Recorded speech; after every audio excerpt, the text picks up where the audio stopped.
Pride in being Clinton and Central Illinois' local radio stations each and every day, 7 days a week. What does local news mean? Here's a sample. Extremely blessed to have CCF and the ability to kind of put in for some of these extra things that aren't normally in a supply budget.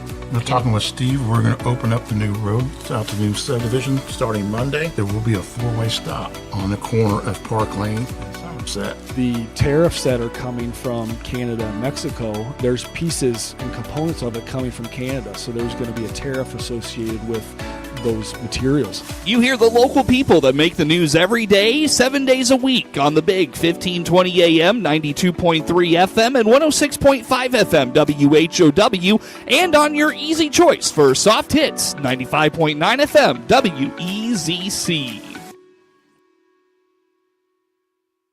Hi, this is Dr. Sue Sturr from Covenant Animal Clinic. We are very happy to be the proud sponsor of a new Adopt a Pet page on DeWittDailyNews.com. Just click on the icon next to the masthead to get to the new Adopt a Pet page. Then you will be able to see some of the adorable dogs and cats at the DeWitt County Animal Shelter that are waiting for their forever home. You can also click on the link from the page to fill out the animal adoption application form. Thank you for helping us spread the word about our four-legged friends at the DeWitt County Animal Shelter who are ready to be adopted. And remember, a healthy pet is a happy pet.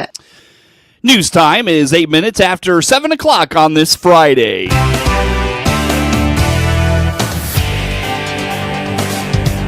Top of the morning from the newsroom of Regional Radio and DeWittDailyNews.com. I'm Seth Lawrence with this expanded 7 o'clock newscast brought to you by Baum Chevrolet Buick in Clinton, your Silverado headquarters. Here's what we have coming up for you in news on this Friday. We continue our look at mayoral candidates in the city of Clinton and where they stand on local issues. Today, the issue at hand is the potential of a park district in Clinton. 5 of the 6 candidates on next week's mayoral ballot for the unfinished term of mayor will weighed in last week at the mayoral forum at Clinton High School hosted by WHOW. The 2025 Clinton Chamber of Commerce Business Expo was deemed a success from yesterday at Clinton Junior High. A recap of the events comes up in news this morning, and I'm sure it's not a hard statement to argue with, but March winds have been more harsh than usual this year. Ed Shimon at the National Weather Service talks about some of the wild March weather we've seen this year. Those stories and more come up in news on this Friday, but first we stream to Facebook and YouTube, brought to you by Peterson Insurance, your Pekin insurance agent in Clinton. One of the areas of Clinton's strategic plan that has been a point of conversation in recent years among Clinton residents is the idea of establishing a park district. The latest strategic plan for the city of Clinton suggests creating a park district at last Wednesday's Clinton mayoral candidates forum for next week's special election. Seth Reddington indicates the city once owned 5 ball fields. He questions where those funds that supported those operations. Being a child in this community growing up, there were plenty of parks. There were 5 ball fields. Right now, we don't have any ball fields that are city owned. Where'd that money go? They were taken care of for many, many years. There ought to be a pile of money somewhere. Or was it shifted around and for something else? When you have a park district, now you have to have somebody in charge of it. Big expense. We had a cemetery department and parks, which went defunct. Now they hire out the mowing. You'd have those employees for 12 months instead of just paying somebody to mow the grass out there, which in return they could take care of the parks, which they did for many, many years ahead of time. So creating a park district to raise taxes, to fund it, when we already had something in place before. Doug Tucker supports development of parks. He supports establishing a park district to provide a space for kids to be active. We're all built as far as building our families, having our kids, and kids love to go to parks. Kids are active, and they have a right to be. With that said, I think we should develop the parks. We should develop ball fields. Get our kids busy instead of having them sit inside playing games on their phones or on computers, iPads. Get them outside. Get them out where they should be. I can remember as a kid, we left at 8 o'clock in the morning and didn't come home till dinner. That was expected in the summertime. But it was a different life. So I strongly support getting the park districts up and getting ball fields, get these kids active. Helen Michelasi supports establishing a park district. She feels it would provide a lot of great opportunities, but says to keep the expectations realistic. I think a park district in Clinton is a great idea. I think it not only will ensure our parks are maintained well, it will also allow for additional opportunities for folks of all ages.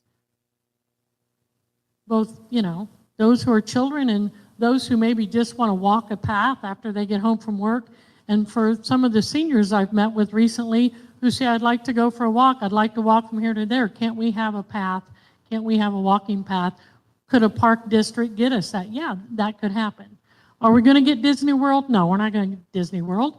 We can't do that, but we can start. The city can start and involve the community getting input on what they think a park district could look like. I think it's a great idea.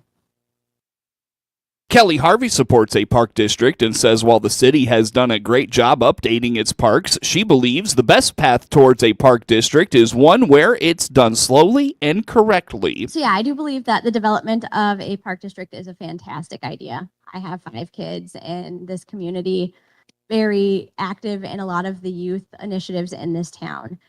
I think that the way to make this work is to start slow. I believe that the city has been doing a great job at updating our parks. We have Downey Park that's been recently updated. Commissioner Ballinger has been working to get the Kiwanis Park updated. Just last night at the meeting, there was some votes to move forward funding to get that park updated. So I think that the city is doing some great things. I think that we can take what we're doing and start expanding it. I think one of the ways that a park district would look good in this town would be maybe more collaborations with the YMCA. I was speaking to some employees there this past week, and there are a number of children with disabilities locally that don't have options for participating in youth sports anywhere around here. I think that could drive in people from different towns. I have a child with autism, so she is not going to be able to participate in sports the same way that other children will participate in sports. So I think that we can really start slow, start building programs that are unique to our area, drive in business for our restaurants and gas stations. And yeah, I think it's a great idea. I think there's a lot that can be done, and I think that it's a very feasible thing to do. Robert Kreitler says a park district does have its merits and plus sides, but reminds it would take public approval to establish the funding. I think a park district certainly has its own merits in its community. It is potentially a good idea. Before we go too far down that rabbit hole, though, we need to start looking at how it's going to be funded and what the structure of the oversight of that organization is going to be. This town historically has been very adverse to anything that will increase taxes. I can remember probably 20 years ago, they had the wet vote, I believe is what they had called it, when they were looking to put a pool in. It failed there years ago because of they just simply did not want to pay for it. So this potential park district here would have a price tag to it, and it's going to come down to what does the public want. And anything to start with this, you're going to have public involvement. They're going to have to approve this. This is a whole new entity that's going to be existing, and how it's going to be funded. It certainly does have its plus sides and all that, but the biggest thing is does the public want it, and is it economically feasible to do this?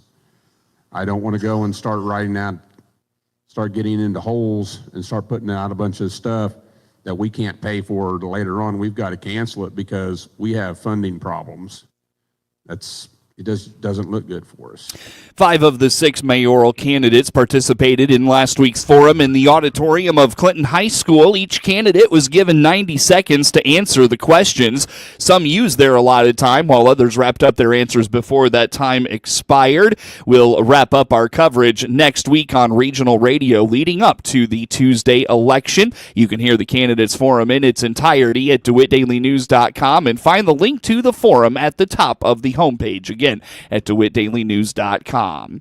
It's 17 minutes after 7 o'clock on this Friday morning. Still to come this morning, not hard to conceive that March winds this year have been a bit more harsh than usual. Ed Shimon at the National Weather Service in data recaps some of the storms that we've experienced this March and just what the data tells us about those storms here this month. Also coming up in sports on this Friday, boy, it was a bevy of baseball yesterday across central Illinois. Clinton, Maroa-Forsyth, Lincoln, Normal West, Normal Community, all winners, and the Sox won their opening day matchup in Major League Baseball. Stories in sports come up on the other side of 7:30 on this Friday. The annual Chamber of Commerce Business Expo fared well with changes this year in time and location. Janice Peterson, executive director of the Clinton Chamber of Commerce, told Regional Radio as part of its live coverage from Clinton Junior High School that the Business Expo, the change made it easy for vendors and businesses to get their booths and welcome the public. So far, I love it. The booths are laid out a little bit different. It's easier for our vendors and businesses to set up by coming in the back door. There's no hill to climb or anything. It's just so far so good. We have about 34. A couple of the big things are the library has Luna here. Is she a bearded dragon? Yes, a bearded yes, that's dragon. what I thought. She's a bearded dragon, so she's here. J Squared Aquatics has a snake and one of their tortoises here.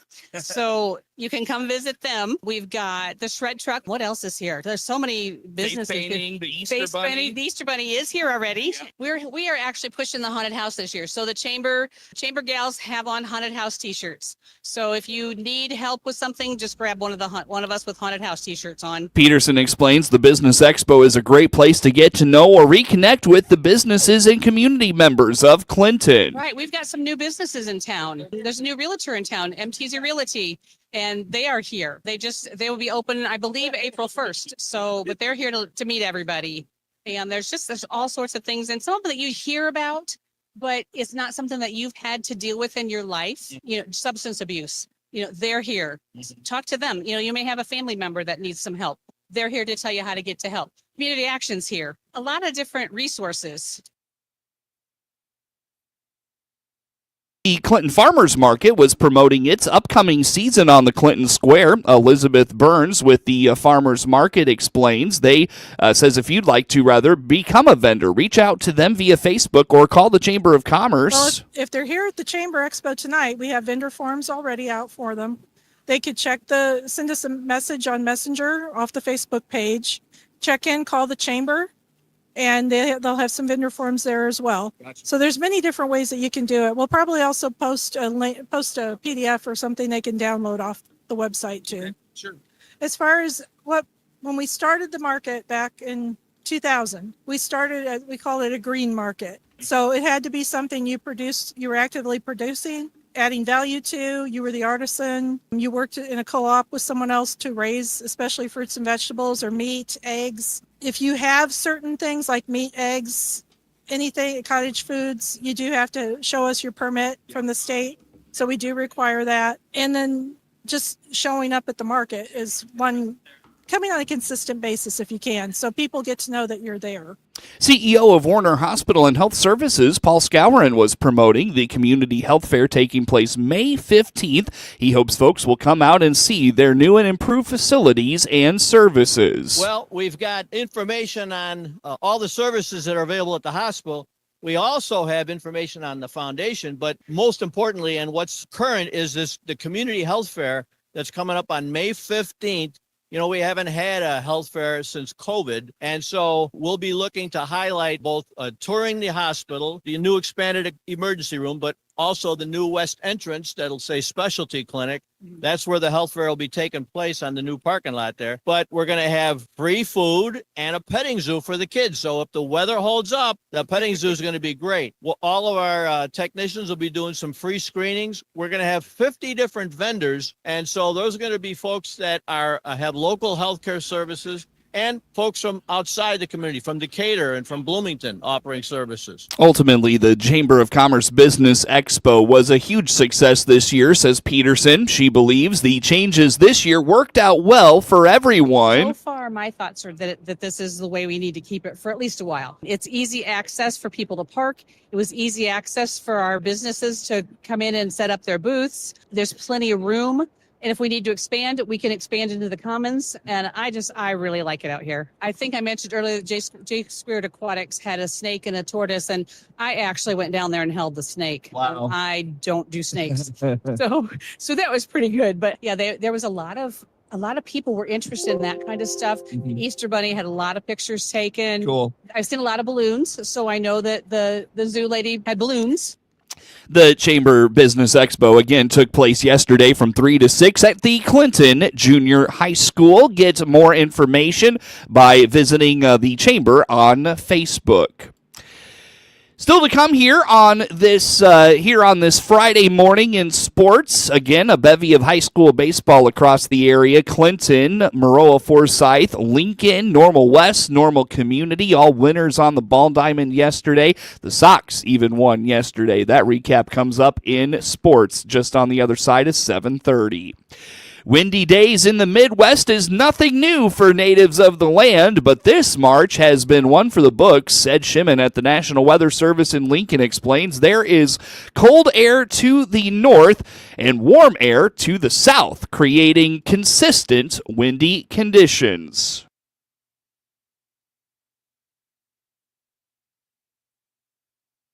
The warm air just to our south and the cool and actually really cold Canadian air is not too far to the north. So we're in an area when the wind develops because of the temperature differences, because the wind is trying to balance out. It's warm over there, it's cold over here. I want to make sure, things get balanced because high pressure and low pressure develop where the temperatures are different. So we are just in the battle zone, literally day after day, between this very cold Canadian air and very warm southerly air. The Gulf states. The jet stream intensifies when that situation sets up. And it starts to create, in the wintertime, the jet stream is closer to the ground. In the summer, the jet stream is a lot higher, but, if we start to see those temperature differences amplify and the jet stream is a little bit closer to the ground, sometimes you'll get low-level jets, so to speak, that also intensify. And we are, unfortunately, in a frequent pattern where that temperature balance difference between Canada and the Gulf it's amplified over Illinois. Predictably, March has been up and down with its temperature swings, but overall, Shimon indicates it's been about 4 degrees above normal, and that number could get higher with the warm air coming in today and through the weekend. Yeah, so far through the 25th numbers, we're 4 degrees above normal, which is a lot, climatologically speaking. We've had quite a few 70s, even some low 80s, which was near record temperatures there back on the 14th ahead of that one storm system. Then on the 18th, 19th, when we headed into that storm system, we got to the 76-degree mark. So plenty of really warm air gives us 4 degrees above normal. Precip-wise, we're right at normal, literally 0.06 above normal. So it hasn't been overly wet overall. But, we've got more coming. So by the end of the month, we'll probably end up above normal because we average about 1/10 of an inch of rain a day.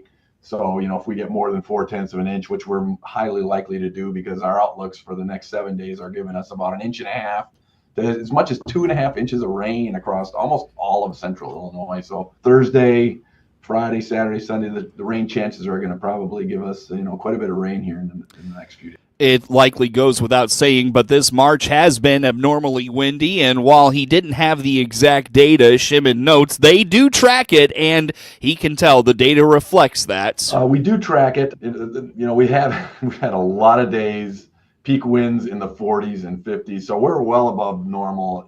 We don't have explicit normal, but I can just see that March is a windy month, but we're above normal with winds. I mean, you don't have that many days of 40 to 50 mile an hour peak wind gusts. I've lived in central Illinois since '05, and I know it can get windy, but this was definitely an above normal wind speed month.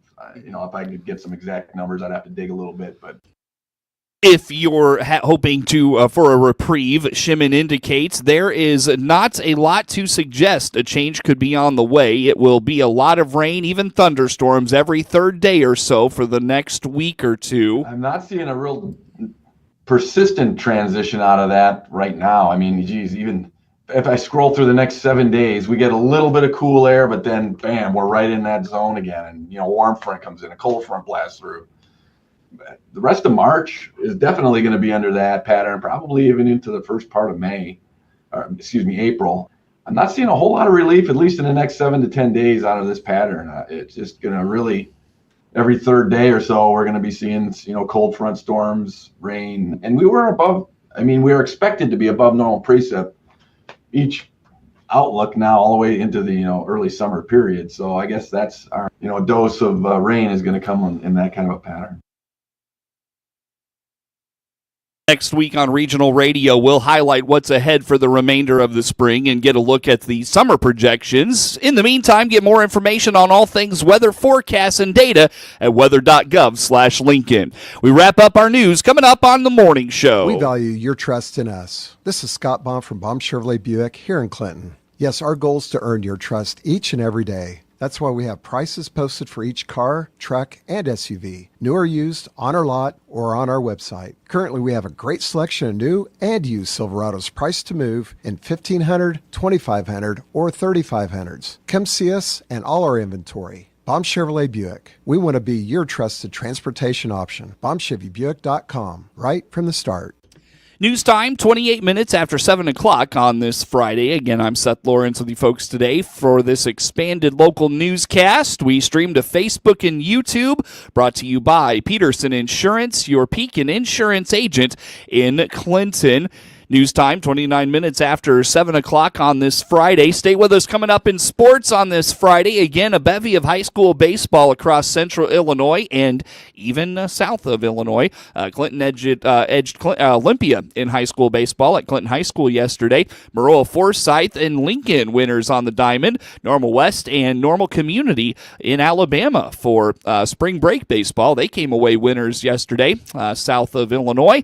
The Sox won their opening day matchup as well. Cubs and Cardinals winners on opening day in baseball. Those stories come up in sports this morning. Get the latest in local news anytime from your computer or mobile device at DeWittDailyNews.com. Again, sports is next.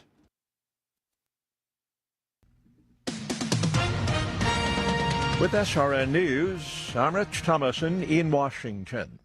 States of emergency declared. Rescue crews desperately looking for survivors of a powerful earthquake that struck Thailand and neighboring Myanmar. The Thai defense minister says 90 people are missing at a construction site, with 3 deaths confirmed at the scene of the high-rise building collapse in Bangkok.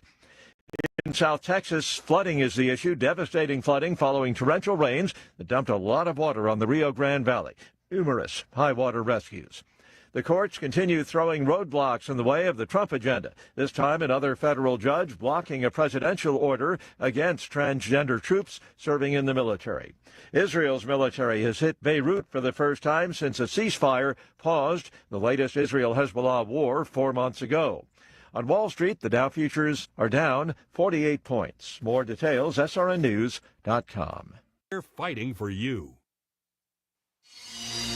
With SRN Sports, I'm Andrew Stewart. Top 25 college hoops winners yesterday. Alabama broke the 35-year-old record for three-pointers in an NCAA tournament game. The Crimson Tide shot 25 three-pointers in a 113-88 victory over BYU in an East Region semifinal. Mark Sears led his team in threes, finishing 10 for 16 from three to help Alabama knock off Loyola Marymount's powerful 1990 team from the top spot. Sears fell one short of the individual record set by Loyola's Jeff Fryer back in 1990. Other top 25 college hoops winners yesterday: Duke, Florida, and Texas Tech. NBA winners yesterday: Indiana, Dallas, Cleveland, Miami. Oklahoma City, Chicago, Houston, and Sacramento. This is SRN Sports. Stanford University football coach Troy Taylor out of a job amid a probe for allegedly mistreating his employees. General Manager Andrew Luck announced the decision on Tuesday. ESPN reported last week that Taylor had been investigated twice since taking over before the 2023 season over allegations of hostile and aggressive behavior as well as personal attacks against female staff members. Taylor finishes with a 6-18 record and no bowl appearances in 2 seasons at Stanford. That's correspondent Gettin Coolball reporting. Baseball winners yesterday in interleague action, the Yankees, Houston, St. Louis, and the Dodgers. In the American League, Baltimore, the White Sox, Boston, Cleveland, and Seattle. In the National League, San Francisco, Miami, Philadelphia, San Diego, and the Cubs, all winners. With sports, I'm Andrew Stewart. Time now for a look at sports. I'm Seth Lawrence with this report. Jack Manning fired 5 strong innings and helped Clinton hold on to an early lead in a 3-2 win over Olympia in high school baseball action in Clinton Thursday. Manning allowed 2 runs. 1 was earned over 5 innings. The junior struck out 5, walked 1, and permitted 8 hits. Carson Berkey got the Spartans on the board with an RBI single, but Colton Walker's RBI single in the home half of the first tied the game at 1. He would score on a wild pitch later in the frame to put the Maroons ahead 2-1. Cole Fintris scored on a pass ball in the bottom of the 4th to put Clinton up 3-1 and give the Maroons all the insurance they would need. Preston Curtis closed the door on the victory with 2 shutout frames. He struck out 3 and did not permit a hit or a walk. Josh Bass finished 1 for 3 with a double and a run scored. Jaden Bell and Carter Bostic recorded hits for the Maroons. Clinton improves to 2-3 overall. They will host Ridgeview on Saturday morning. Mitch Williams threw 6 shutout innings, and Maroa-Forsyth blanked Okaw Valley 9-0 in non-conference high school baseball action on Thursday in Bethany. Williams struck out 12 and walked 2 while permitting just 1 hit. Ace Giles drove in a team-high 3 runs, finishing 1 for 3 with a walk and run scored. Caden Rose was 3 for 4 with a triple, 2 RBIs, and a run scored for the Trojans. Tate Brendenberg finished 3 for 5 with a double, an RBI, and a run scored. Gunnar Larner and Colby Parrott drove in runs as well for Maroa-Forsyth. The Trojans are 3-3. They'll host PBL on Saturday morning. Lincoln built an early lead and held on late to double up Dunlap 6-3 in non-conference high school baseball action from Dunlap. On Thursday, Lincoln went up 6-0 in the 6th inning. The Eagles got 2 runs back in the bottom half of the inning and scratched across another in the 7th, but Carson Featon got the final 2 outs to close out the win. Drew Hayes was 2 for 4 with a double and 2 RBIs. Ashton Corley finished 2 for 3 with an RBI, 3 runs scored, and a walk for Lincoln. Parker Grau and Carson Komnick drove in runs for the Rail Splitters. Austin Lucas pitched into the 7th inning. He went 6 1/3 innings, allowing 3 unearned runs on 5 hits with 3 walks and struck out 4. Lincoln is 2-2. They'll travel to Eureka on Saturday morning for a twin bill. Normal West rallied late for a 6-2 win over Russellville of Alabama in the Gulf Shores of Alabama Thursday morning of high school baseball action. Trailing 2-1 going into the 7th, Ryder Kuhn laid down a squeeze bunt to bring home a runner from third and tie the score at 2. From there, a double steal scored Torrin DeLary to give Normal West the 3-2 lead. Chase Newth capped the scoring with a 2-run double later in the inning. Chase Reinhardt finished 3 1/3 innings of 2-run ball. Both runs were unearned. He struck out 4, walked 4, and permitted a hit. Gage Flaherty finished the win with 3 2/3 innings of shutout ball. He struck out 3 and permitted a hit and walk. Sean Jenkins was 2 for 3 for Normal West. DeLary walked twice and scored twice, finishing 1 for 1. Normal West improves to 6-1. They return to the Midwest next week to take on Champaign Centennial. Normal Community outlasted Jefferson City of Missouri 9-7 in high school baseball action from Daphne, Alabama on Thursday morning. Kyle Beatty and Max Heineman hit back-to-back run-scoring singles in the second inning to put the Ironmen up 4-0. Jefferson City answered with a 4-run frame to tie the score at 4 and added 3 runs in the fourth to go up 7-4. The Ironmen saved their best for last. Back-to-back sac flies in the fourth tied the score at 7. 2 batters later, Gavin Swartz tripled in the go-ahead run for an 8-7 Normal Community lead. Heineman doubled in Beatty in the fifth to give the Ironmen all the insurance they'd need and held on from there. Heineman was 2 for 4 with a double and 4 RBIs to lead Normal Community. Beatty finished 1 for 4 with a pair of RBIs and a run scored. Swartz was 2 for 3 with a double, triple, RBI, scored a run and walked twice. Drew Stevens drove in a run for the Ironmen. Normal Community is 3-3 overall. They host Peoria Notre Dame on Monday. Sean Burke pitched 6 sparkling innings, and Will Venable got his first win as a big league manager Thursday, directing the Sox to an 8-1 win over the LA Angels on opening day. Slater hits one high and deep to left. That baby's gonna go! 1-0 Sox, second inning. Pitch to Miguel, and he hits a high fly ball, shallow left center field. This ball's going to drop. 2 runs will score. Vargas on his way to second with a double. It's 3-0. Swinging a high deep drive to right. It is gone. That is a 3-run homer for Andrew Benintendi. Sosa high fly ball, left center field. This baby's gonna go!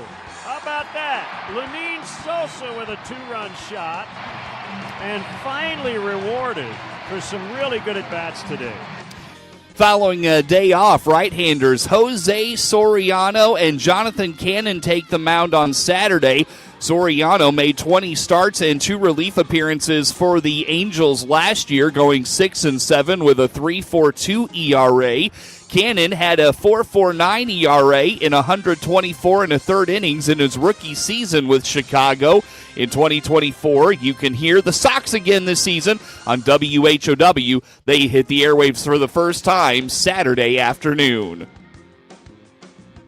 Lars Nootbaar homered, and Sonny Gray pitched 5 solid innings to help the Cardinals to a 5-3 win over Minnesota in their rain-delayed opener Thursday. Arenado went deep for the Cardinals late in the game. The first pitch was pushed back by an hour and 38 minutes.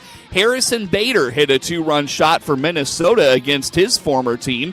Nootbaar slammed a 2-run drive off Pablo Lopez in the second inning to stake the Cardinals to a 4-0 lead. Gray allowed 2 runs and 4 hits. He struck out 6 and threw 49 strikes in his 77-pitch outing. He had thrown for the Twins from 2022 to 2023.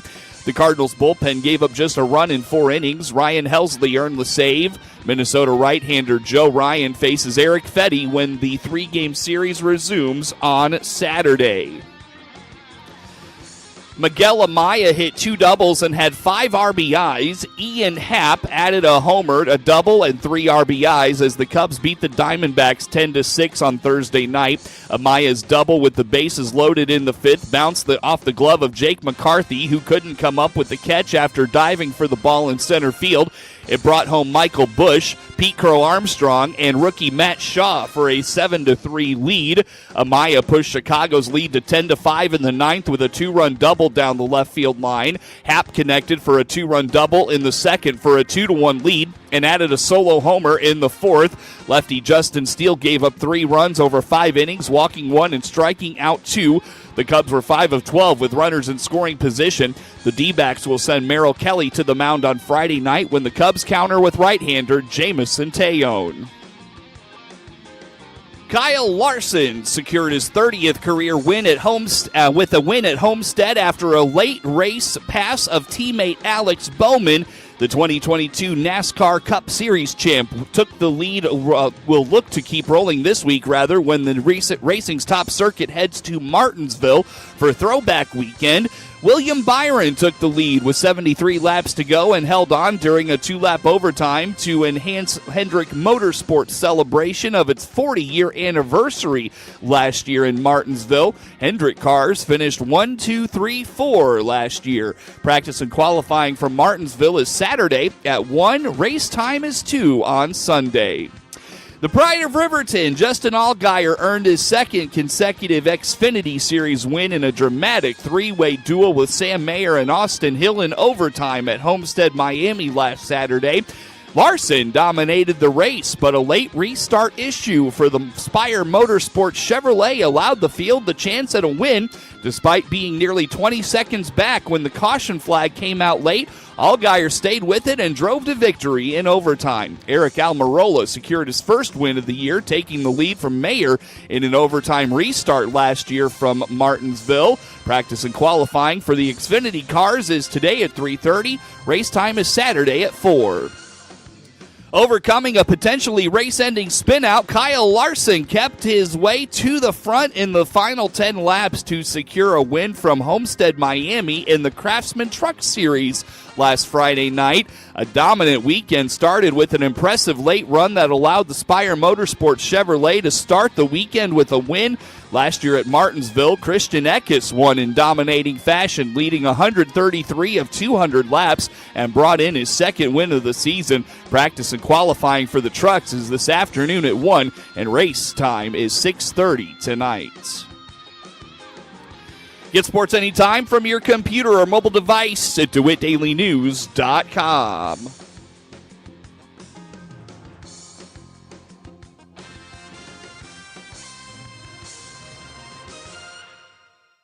This is staff meeting.